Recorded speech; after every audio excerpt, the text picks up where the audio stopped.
Assalamualaikum warahmatullahi wabarakatuh. Perkenalkan, nama saya Cila Agustin dari Teknik Produksi Benih jurusan Produksi Pertanian Politeknik Negeri Jember. Di sini saya akan memaparkan sebuah video mengenai tata cara pembuatan bokasi jerami padi dengan EM4. Untuk memenuhi tugas mata kuliah penyuluhan dan komunikasi pertanian. Latar belakang yang mendasari saya mengambil tema pemanfaatan jerami padi sebagai bahan dasar pembuatan bokasi jerami padi dengan EM4 karena di Desa Jeruk Soksok, Kecamatan Binakal, Kabupaten Bondowoso memiliki potensi desa yaitu tanah dan kondisi suhu yang cocok untuk tanaman padi, sehingga petani banyak yang menanam padi. Namun, jerami setelah panen tidak dimanfaatkan oleh petani.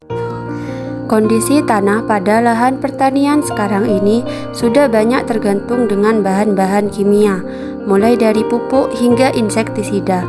Sudah tentu lahan pertanian menjadi jenuh serta tingkat kesuburannya menjadi rendah.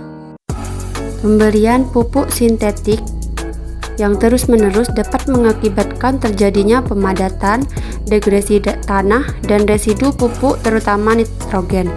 Mulai diketahui telah mencemari tanah sebagai sumber air minum dan bahaya yang ditimbulkannya terhadap kesehatan manusia. Untuk mengatasi permasalahan ini, maka salah satu jalan terpenting adalah dengan memberikan bahan organik yang cukup ke dalam tanah, sehingga akan tercipta kembali kesuburan tanah, yaitu dengan pemberian pupuk organik. Bokasi jerami padi merupakan hasil olahan jerami padi dengan EM4 yang cukup potensial sebagai bahan organik.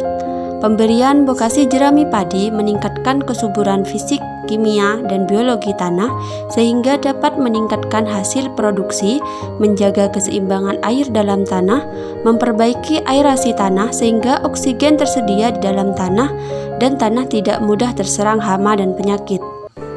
Alat yang diperlukan dalam pembuatan bokasi jerami padi yaitu cangkul, karung goni, sendok, dan timbangan. Sedangkan bahan yang diperlukan yaitu jerami sebanyak 10 kg yang telah dipotong, dedak dan sekam, EM4 sebanyak 2 sendok makan atau 10 ml, molase atau gula sebanyak 2 sendok makan 10 ml, dan air.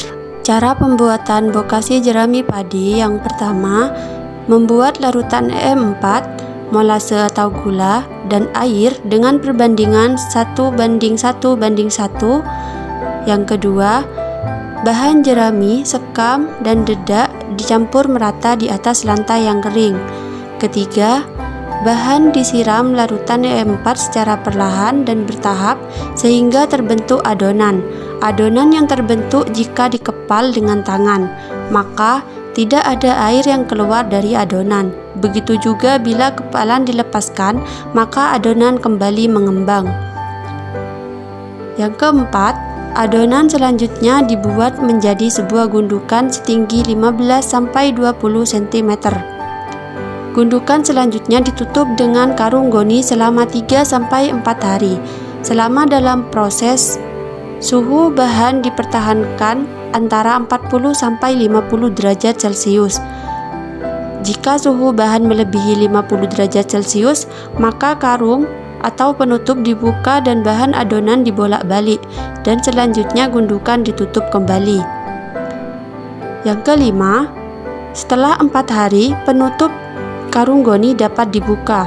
Pembuatan bokasi dikatakan berhasil jika bahan bokasi terfermentasi dengan baik. Ciri-cirinya yaitu bokasi akan ditumbuhi oleh jamur yang berwarna putih dan aromanya sedap.